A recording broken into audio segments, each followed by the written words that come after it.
Hello, we're here at AQS QuiltWeek in Daytona Beach 2019, and I'm here with Kathy Wylie, who've won again with this beautiful quilt. And what's the title of the quilt? For Such a Time as This. And you won the Best Traditional Design Award. Yes. Well, it certainly is a beautiful applique. It's traditional applique, but you've worked a lot of different things into this particular quilt. Yes. Let's start in the center of the quilt and Sure. you tell us about it. Okay, so my theme was time, and to portray time, I began with this idea of a clock.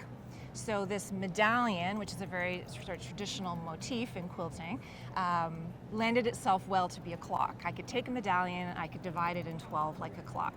So not only are there 12 hours on a clock, there's also 12 months in the year. So I was able to incorporate the months of the year in the clock with birth flowers. So as you work your way around this clock, this medallion, you'll see that the flowers change. So this year would be the first month, or January. So you see we've got carnations and snowdrops.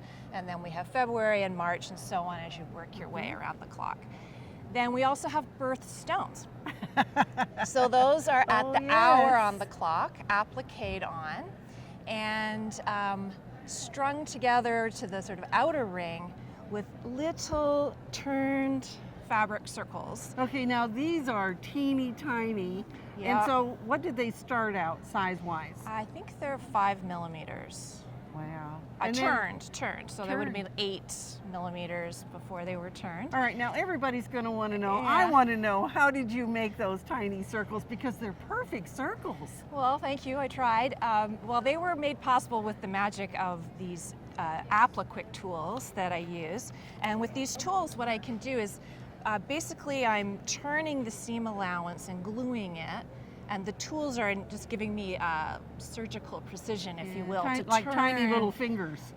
Yeah, Yes. yeah. So these tools let me turn the seam allowance first, make my perfect shape, and then I sew it onto the background. Well, even the sewing on had to be a Yeah, task. people will say, oh, is it just one stitch? Because they're so small. But no, you have to enclose the whole circle with stitches. So it's about 10 to 12 stitches for every one of those little circles. And you know, I think that's one of the things that people forget about applique. If you're stitching 10 to 12 stitches with your sewing machine, then you should be doing that same thing on all of your applique.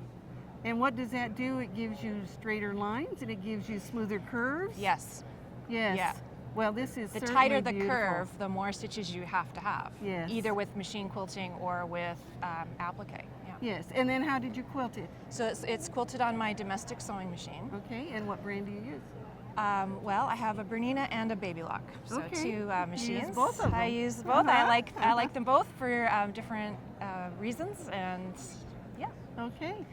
All right. So well, then, beyond okay, then that, now yep. the border. What happened there? So there's more for time. So while we were talking about quilting, I did quilt in the hours on the clock. So that was a little hint if you missed yes. that. Moving out to these corners here, these branches represent the seasons of the year. So these are the winter months. So this is the winter corner with white leaves. I took some artistic license there. And then coming down here, we have our spring leaves that are turning green, and then behind you is the summer leaves, and then the fall leaves. The fall leaves. The outer border is a frame, just supporting what's going on inside. And you took some liberty with some of this kind of design of your applique pieces that you kind of reproduced in the edge. So you know, I talk a lot about unity in composition and how that is. You achieve unity through repetition. So if you can repeat some shapes and some color, that will help unify when you have a lot of other things going on. But at the same time, you want variety because that's what makes it interesting. So you're trying to always find that balance between the two. Well, it's a beautiful quilt, and congratulations again. Thank you, Bonnie. And we hope that you'll enter your quilts in AQS QuiltWeek, because you never know when you're going to win, That's do right, you? you never know. And we hope we'll see you soon at an AQS QuiltWeek show.